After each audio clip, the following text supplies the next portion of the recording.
السلام علیکم ورحمۃ اللہ وبرکاتہ۔ امید ہے کہ آپ لوگ خیر و عافیت سے ہوں گے۔ اللہ تعالیٰ سے دعا ہے کہ اللہ تعالیٰ آپ لوگوں کو اپنے حفظ و امان میں رکھے۔ آج ہم لوگ پڑھنے جا رہے ہیں سورہ کافرون کا ترجمہ اور تفسیر، یعنی کون سی سورت؟ قل یا ایھا الکافرون لا اعبد ما تعبدون، کیونکہ یہ سورت بھی عام طور پر لوگوں کو یاد ہوتی ہے اور نماز میں ہم اس سورت کو خوب پڑھتے ہیں۔ یہی 10 صورتیں ہیں جو عام طور پر لوگوں کو یاد ہوتی ہیں، اور یہ 10 صورتیں ہی نماز میں خوب پڑھی جاتی ہیں۔ تو آج ہم اسی سورت کا ترجمہ اور تفسیر انشاءاللہ جانیں گے۔ سب سے پہلے کچھ باتیں آپ سمجھ لیجئے اس سورت کے بارے میں۔ اس سورت کی پہلی ہی آیت میں ایک لفظ آیا ہے الکافرون، قل یا ایھا الکافرون، تو اسی لفظ پر اس کا نام رکھا گیا ہے سورہ کافرون، کیونکہ اس سورت میں کافروں سے خطاب کیا گیا ہے نا۔ اور کافر کس کو کہا جاتا ہے؟ جو اسلام کا انکار کرنے والا ہو۔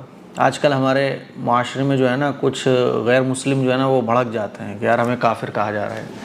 تو کافر کا جو معنی ہوتا ہے وہ ہوتا ہے حق کا انکار کرنے والا، اسلام کا انکار کرنے والا۔ اور عربک ڈکشنری کے اکارڈنگ کافر کہا جاتا ہے جو کسی بھی چیز کو ڈینائی کرے۔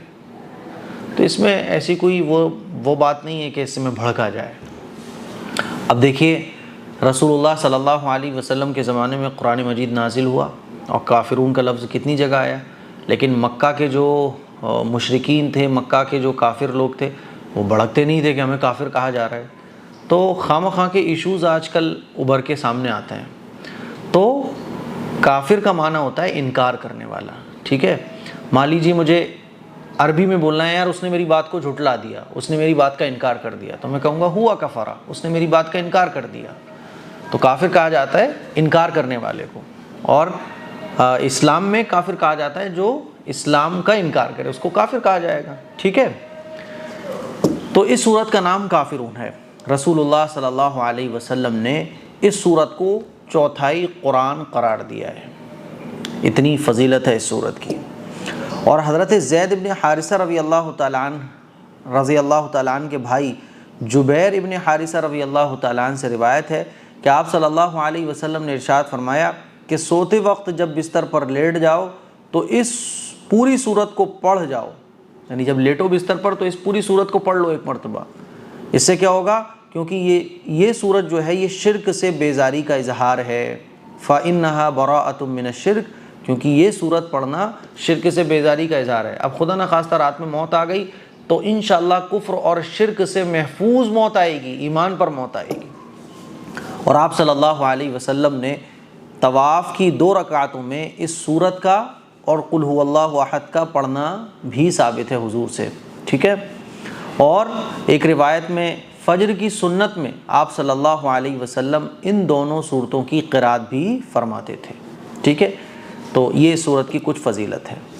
اب یہ سورت کیوں نازل ہوئی تو اس کے بارے میں آپ لوگ تھوڑا سمجھ لیں، لیکن اس سے پہلے یہ سمجھیں کہ یہ سورہ کافرون جو ہے نا یہ مکی ہے، اور اس صورت میں 6 آیتیں ہیں اور 1 رکوع ہے۔ یہ صورت کیوں نازل ہوئی؟ اصل میں جب مشرکین مکہ اور کفار مکہ نے دیکھا کہ مسلمان جتنے بھی ہیں نا، حالانکہ مکے میں مسلمان بہت تھوڑے تھے جب شروع میں اللہ کے نبی صلی اللہ علیہ وسلم نے اسلام کی دعوت دی، تو مشرکین مکہ نے ہر طریقے کا ہتھیار اپنا لیا، ظلم بھی کر کے دیکھ لیا، سختیاں بھی کر کے دیکھ لی، ہے نا، جو کچھ انہیں کرنا تھا انہوں نے کر کے دیکھ لیا۔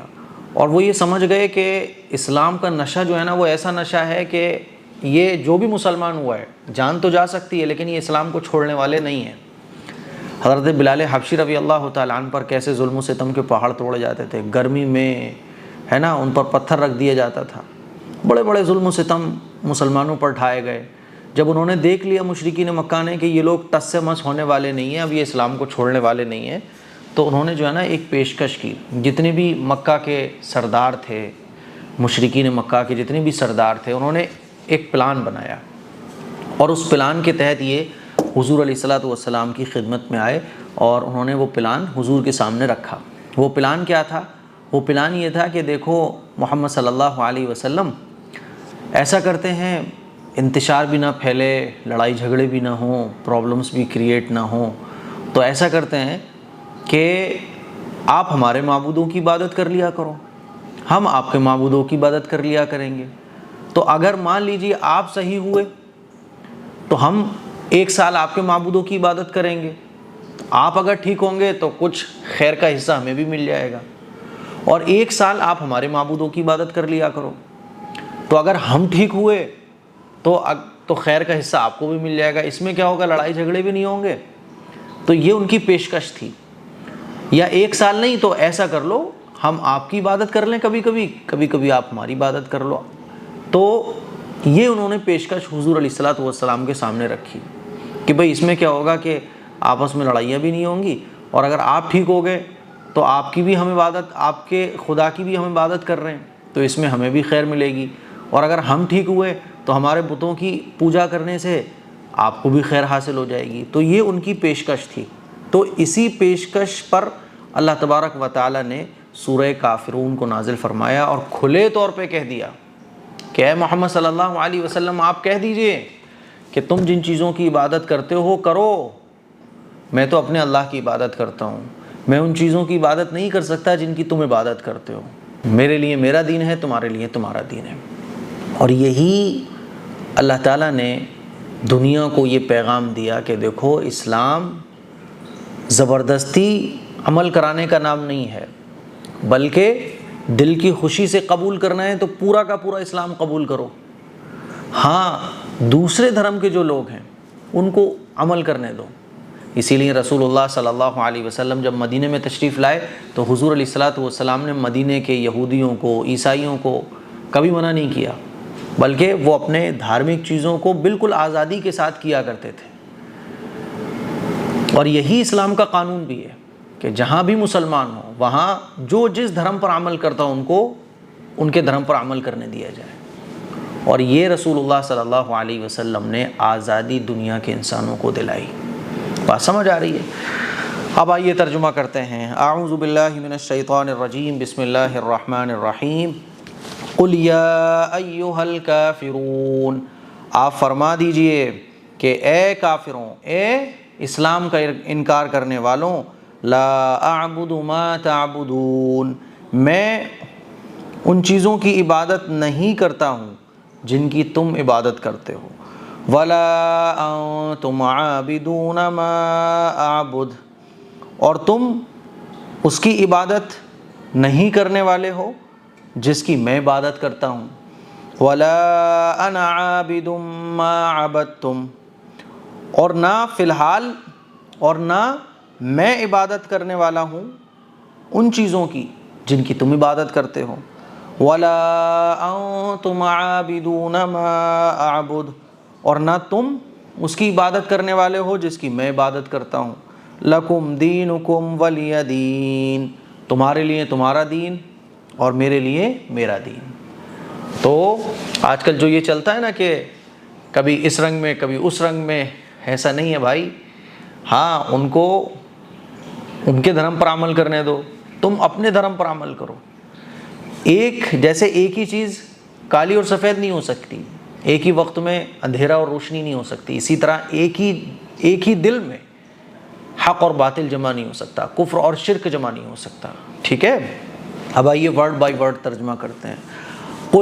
قل کہیے، آپ کہہ دیجئے، یا ایھا الکافرون، اے اسلام کا انکار کرنے والوں، لا اعبد، نہیں پوجتا میں، نہیں عبادت کرتا میں، ما تعبدون، جن کو تم پوجتے ہو، جن کی تم عبادت کرتے ہو، ولا انتم، اور نہ تم، عابدون، عبادت کرتے ہو، ما اعبد، جس کی میں عبادت کرتا ہوں، ولا انا، اور نہ میں، عابدم، پوجوں گا، عبادت کروں گا، ما عبدتم، جن کو تم پوجتے ہو، ولا انتم، اور نہ تم، عابدون، عبادت کرو گے، ما اعبد، جس کی میں عبادت کرتا ہوں، لکم، تمہارے لیے، دینکم، تمہارا دھرم ہے، ولی، اور میرے لیے، دین، میرا مذہب ہے۔ تو یہ سورہ کافرون کا ترجمہ اور تفسیر تھی جو میں نے آپ لوگوں کی خدمت میں پیش کی۔ اب اس کا جو ہے نا بالکل آسان سا ترجمہ آپ اس طرح سمجھ سکتے ہیں جب بھی سورت کو پڑھیں کہ کہہ دیجئے، اے اسلام کے انکار کرنے والوں، اسلام کو منکروں، میں فی الحال ان مورتیوں کو نہیں پوجتا جن کو تم پوجتے ہو، اور نہ تم اس اللہ کی عبادت کرتے ہو جس کی میں عبادت کرتا ہوں، اور نہ میں آئندہ ان مورتیوں کی پوجا کروں گا جن کی تم پوجا کرتے ہو، اور نہ تم اس اللہ کی عبادت کرو گے جس کی میں عبادت کرتا ہوں۔ تمہارے لیے تمہارا دھرم ہے، میرے لیے میرا دین ہے۔ میرے عزیز بھائیوں، میری بہنوں، ہمیں سمجھنا چاہیے کہ ہمارے لیے ہمارا دین، ان کے لیے ان کا دین۔ ہم ان کی ریسپیکٹ کرتے ہیں، ان کو برا نہیں کہتے، ان کو بھلا نہیں کہتے، ان کے ساتھ زور زبردستی نہیں کرتے۔ اسلام میں یہ چیزیں جائز ہی نہیں ہیں۔ آج کل دکھایا جاتا ہے نا کہ دیکھو اسلام میں زبردستی ہے، اسلام میں یہ ہے، کافروں کو مارو کوٹو، یہ کرو۔ یہ صورت میں اللہ نے بالکل کھلا ہوا اصول بیان کر دیا کہ اسلام یہ ہے۔ بات سمجھ آ رہی ہے؟ اسی لیے ہم مسلمانوں کو چاہیے کہ ہم اوپر سے نیچے تک عملی طور پر اور ظاہری طور پر سچے پکے مسلمان بنیں۔ بات سمجھ آ رہی ہے؟ اس کلپ کو شیئر کریں، دوسروں تک پہنچائیں۔ السلام علیکم ورحمۃ اللہ وبرکاتہ۔